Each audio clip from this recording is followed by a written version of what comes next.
Ladies and gentlemen, girls and boys, welcome to this week's episode of FI of. FI of stands for, is an abbreviation for First Impressions of. And this week's game we're going to be doing a First Impressions of is IRONCAST.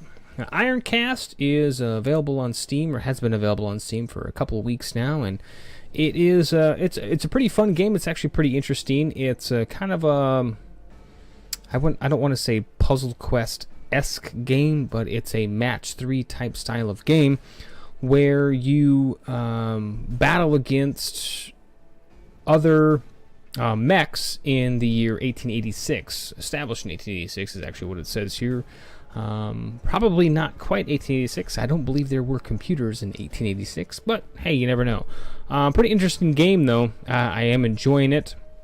Let's go ahead and take a look at what we have for options, and what we have in the options menu is pretty limited. We have music, we have the music volume sliders, and we have sound volume sliders, and we have resolutions. There's only 4: 1920 by 1080, 1400 by 1050, 1680 by 1050, and 1280 by 1024. And then you can have your languages here: English, French, Francais, Dutch, and Italiano.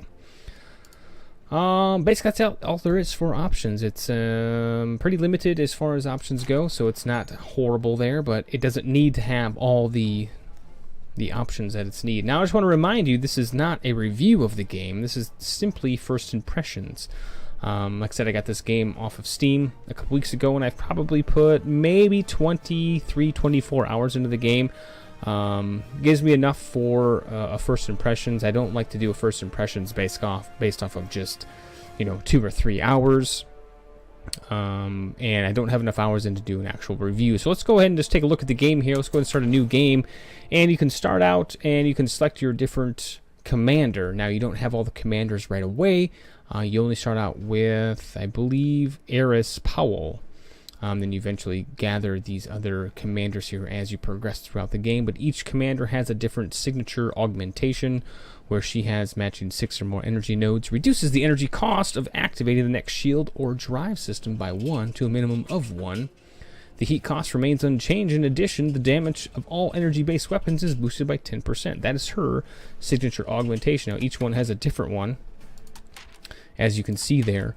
These last two are again matching 6, and they're all matching 6 different nodes together, and you'll see what the nodes are there when we get into the game. So what I like to actually play with Ares here. I pronounce her name as Ares, and we'll go ahead and select her. Then you have different mechs you can actually choose from. Now you start out with just the Dunraven, and then you eventually get access to the Andril, the Warwick, and the Pembroke. They're very interesting art styles here. I like it's a kind of like a steampunk art style here. I really enjoy that. So the one I've had most success with is the Warwick here. Basically because it has the most health and has the most shots. Doesn't have the most energy of all of them. Like I said, it has 7 versus 9. 10 and 8, but it seems to work the best here. So let's go and start up a new game with the Warwick, and we'll see how well we can do here. So you start out here with your this is called kind of like your workshop, and this is where as you progress through the game, you can take a look at and you can buy different upgrades as you get them, which right now we don't have any, and by default you always have IRONCAST upgrades, which are there all the time, and for a certain amount of scrap you can buy these. You have the whole armor upgrade for 500 scrap. All the other ones are +1 to your different tanks as far as your repair, coolant, armor or ammo, and your energy for 1,000 scrap there. But right now we're a brand new game. You cannot do that, and the way the game actually progresses is it's kind of on a global scale. You play a campaign, you see how far you can get, and if you die, the game is over. But the game itself is a global, so you progress.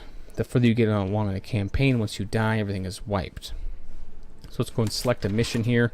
This is your mission map here. It basically says up here you have 9 days or number of days left. You have 9 before this boss here comes, and you have to actually fight him. Throughout that time, through those 9 days, you select different missions, and they each have their different benefits as far as how much they pay, how difficult they are. Let's go ahead and let's take a look at this one here, the Canterbury. Like this one here is the intermediate aftermath of France's devastation attack. You must push back against an enemy advance. Before it allows you to gain momentum. Destroy the enemy Ironcast invader at this location within the turn limit. If the turn limit is reached, the enemy will receive reinforcements. The counteroffensive will have failed, and the mission will be lost. So the difficulty on this one here is medium. It talks about the war asset reward. You get 100, scrap reward is 530, the XP is 4,500, and you have a maximum of 10 turns. So all the ones highlighted in here in orange are difficult, or not difficult, medium difficulty. There will be some that come along in red that are hard. So let's just go ahead and grab the Canterbury. Let's get into a mission and take a look at how the game actually works. So what we have here is kind of a split screen.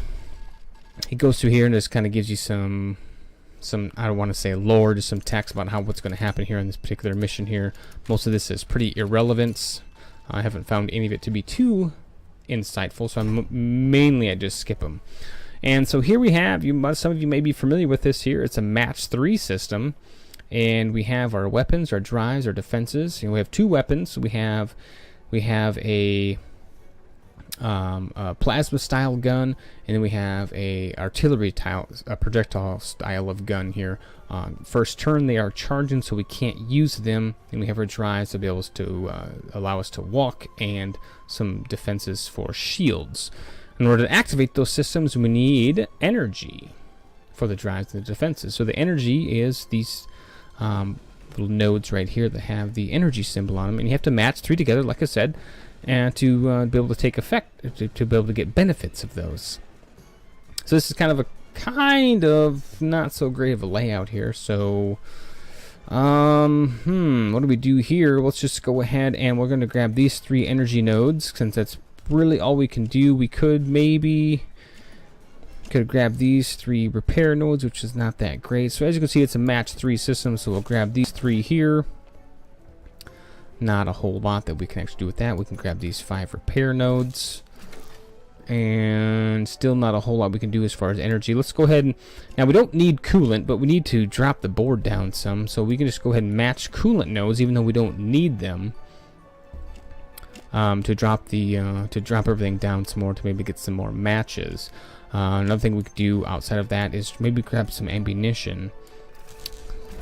Probably be a better choice there. So now what we can do is we can go ahead and walk, and now as you can see, it's going to take 2 energy and 2 coolant to actually engage the drive system, and our mech will start walking. That's just part of its evasion.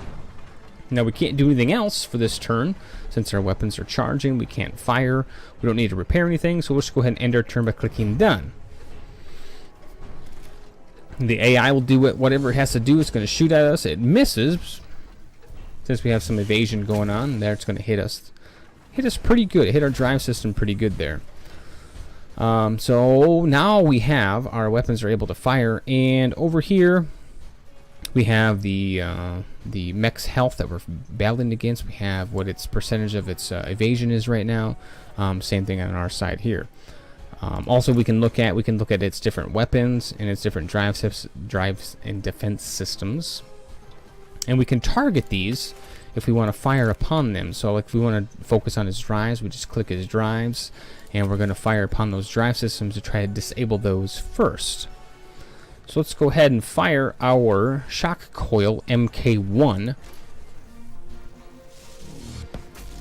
And that did pretty good damage there. Now the energy weapons are good at getting through force fields if they have one up, and the projectile weapons such as the shot cannon MK1 are good at just doing relative damage when they don't have a force field or some type of shield up. So we've done that, and these weapons each take 3 bullets per turn, so we can't fire any more until we gather some more bullets. So let's see what we can actually do here. Now that we need some more coolant, we'll grab some coolant. And we can grab some more energy. Is that going to be the best thing we can do, though? I think so. We'll grab some more energy here. Not the greatest board layout at all. I'm not impressed with this one at all. So we'll get some more bullets. Since he doesn't have any shields up here, might as well fire as we will, just to try to do some damage. And again, now we've taken out his drive system, so we can no longer walk. Let's go and repair our drive system using the 5 repair nodes that we grabbed earlier. And we have enough energy. We can go ahead and start walking again. It's going to burn some coolant and whatnot. We still have enough ammo left to fire one more time. Let's go ahead and do that. And basically, you try to match 3, gain the appropriate resources that you need to defeat your opponent. Let's go ahead and walk one more time since we can. Now we have 10% walk evasion, and we'll go ahead and end our turn. Now, as you progress through the game, you have these different activated abilities that will come out, that will be presented to you the further along you get, the more scrap you gather, that you can do different activated abilities. This one here that we have just by default is, well, the Warwick will take 50% less hull damage until the start of your next turn. System damage will be unaffected. And it has a recharge timer of 4 turns. So, let's see, what do we want to do here now? Let's see here. Now you may see this particular guy here. This node is called an overdrive node. It kind of boosts all the percentages up, whether it be your weapons, your defense shields, or your movement. So if we go ahead, we'd have really not a lot that we can actually do here. Let's go ahead and take these repair nodes, so we can repair at least a little bit more there. We have a link node, so we can link 2 different style of nodes together, so we can go from coolant to energy if we felt like it. I think what we're going to do here is we'll go ahead and grab these 3 energy nodes, and we'll overdrive them. So now we have an overdrive counter, and we can't really gather any ammo right now, so let's go ahead and grab some coolant. Now let's do it this way. Let's go ahead this way. We'll link to the coolant, and we'll grab the coolant like that. So now we don't have any bullets, ammunition we can't fire, but we can raise our walking again, and one more time. And as you can see, now the walk is 20%. So now we have a little bit of a boost given that overdrive node that we grabbed.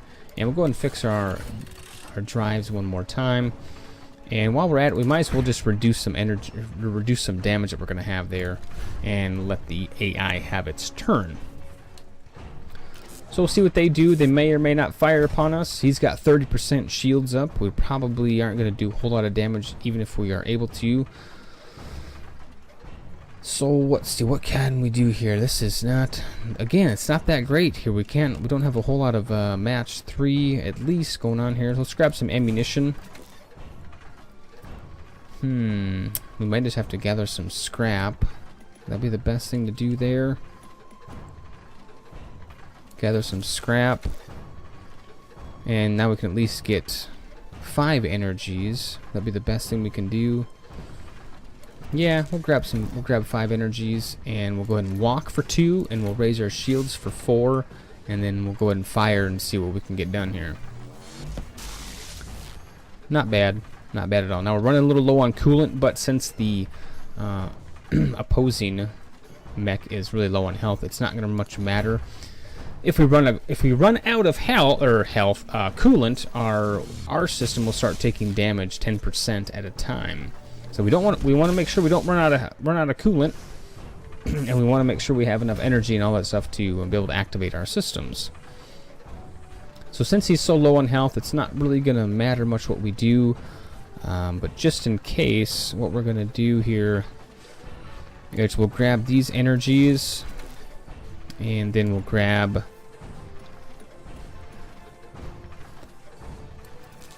that ammunition, and we'll fire and see if we can hit him. And we miss since he has so much evasion, so we'll fire again. And that time we hit him, and now he's dead. We've taken that particular mech down. So as you can see, it's a fairly simple game. Once you complete that particular mission there, you're going to get some rewards, some matching bonuses, destroy target enemy rewards, this, that, and the other thing. And it'll all, like I said, it'll level you up during the campaign. So now that we've leveled up, we actually have the ability to get an activated ability, or it could be a passive ability. We'll take a look at that. And then we also get some blueprints, and this one here is for shot coils MK2, which we currently have MK1. So we could upgrade to that if we want to. We might not be able to, though, because we have to repair our mech, and it's going to cost $100 to repair every time, or 100 scrap. So once we are done doing that, we have 547 left, and I'm going to guess that's going to cost 750 scrap to be able to upgrade to shot coils MK2. So we can't currently do that, but what we can do is, since we have leveled up, we can select a passive augmentation or an Ironcast ability. So we have the drive augmentation, we have a high performance shells. It's a general augmentation. This is a 10% chance the damage of each of your shots is increased by 10%. Then we have one here that's a scrap exchange, and it says replace all scrap nodes with coolant nodes. Some of these can come in pretty handy. In this particular one here, I think I'm going to go with the overdrive's drive augmentation, and then that automatically gets placed here for the drive augmentation there. So all in all, this game is actually pretty fun if you like the match 3 style of games. It's challenging, yet at the same time very simplistic. Can be frustrating because when you start out brand new, you can't get the weapons you need. I've made it to the end boss one time, and the end boss was so difficult that I couldn't beat him with the level the global level that I was at. So it takes some time to level up. I don't want to really say it's grindy, but it's definitely going to take some work to actually get there. And as you work through this campaign, you just select different missions. So this one here is a hard mission, and you just work your way through, and you try to get as much increases in armor and weapons as you possibly can before the number of days runs out before you have to actually get to that main boss. Hopefully you can actually defeat him. So like I said, it's not horrible. It's not horribly challenging. It's just, it takes some thinking. It's a match 3, like I said, and it's pretty fun. It's a casual game. It's not one of those where you really have to sit down and think about it. You just kind of, you go along, you play it, and sometimes you win, sometimes you lose. And all the missions, they're not, I wouldn't say they're, all that hard. The hard ones, I have yet to successfully complete a hard mission because most of the time you have to battle 2 mechs, and by the time I get through the first one, my health is so low that I don't stand a chance against that second mech. So that is a look at Ironcast. Like I said, it's available on Steam, and when I bought it here, there was a discount, so I think I was able to pick this game up for a little over $10 US. If you were in the market for a Puzzle Quest-esque steampunk style of game, I suggest checking this one out here. Other than that, hopefully you enjoy this video. If you do, give it a thumbs up. If you have any comments, go ahead and be sure to leave them down below, and we'll have another video for you soon.